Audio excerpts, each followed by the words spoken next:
Présentation du système de contrôle laser. En premier lieu, il faut contrôler l'écartement des pions par rapport au diamètre intérieur de la jante. Comme ceci. Là, on constate que les pions ne rentrent pas. Pour cela, il va falloir le régler. Nous allons utiliser une clé de 10 plate pour desserrer cet élément-là. Et ensuite, nous allons pouvoir régler via une clé de 4 le positionnement de ce pion-là par rapport à l'autre. Donc voilà, nous avons resserré la cote. Il faut contrôler ensuite sur la jante. Voilà. Là, nous rentrons librement à l'intérieur de la jante. On peut resserrer l'écrou qui est ici. Ensuite, nous pouvons mettre en place le système.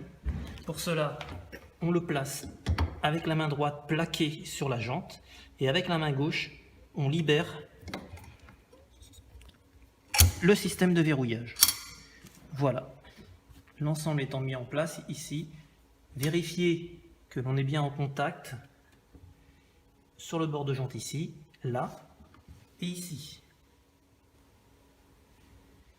Donc nous allons installer le deuxième contrôleur laser sur la roue gauche après avoir effectué le réglage de largeur. Donc à ce moment-là, nous regardons de façon à ce que la petite bulle soit située au centre du niveau. On peut actionner l'interrupteur de mise en route du laser. La même opération de l'autre côté, c'est-à-dire qu'on va placer les bulles en face. Et à ce moment-là, nous allons pouvoir regarder l'écart entre les deux faisceaux. Là, on peut constater que sur ce kart, il y a une différence. Donc, nous pouvons constater un écart entre la roue droite et la roue gauche, que l'on peut visualiser par le faisceau lumineux qui ici est de 3 unités pour 3 unités de l'autre côté. Cela signifie que comme le faisceau laser est situé à l'arrière, nous avons un train avant qui a tendance à pincer. Donc il faut réagir en intervenant sur les biellettes pour régler le parallélisme.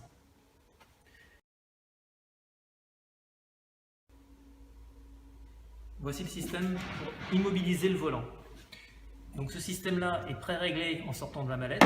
Vous le positionnez en appui sur le baquet, vous le comprimez et vous le positionnez en dessous le volant. Si vous êtes équipé d'un siège réglable, vous reculez le siège, vous mettez en appui, vous comprimez et vous bloquez votre volant en position. Si ce n'est pas le cas, vous pouvez ajuster la position via les différents perçages qui sont situés sur la pièce métallique.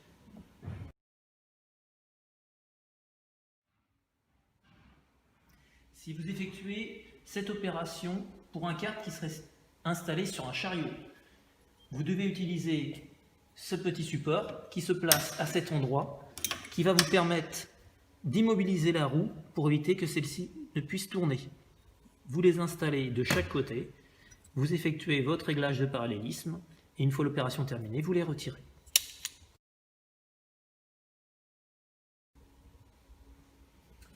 Pour effectuer une calibration des deux systèmes laser, vous effectuez le montage sur l'arme arrière d'un kart. Vous faites la mise à niveau, donc en respectant le positionnement de la bulle dans le centre du cercle. Une fois les deux lasers installés, vous les mettez sur on de chaque côté et vous vérifiez le positionnement des deux lasers. Sur le laser de droite, on s'aperçoit que le faisceau est légèrement décalé et sur celui-ci également. Pour cela, vous pouvez effectuer un réglage. Le réglage se situe à l'arrière du boîtier laser.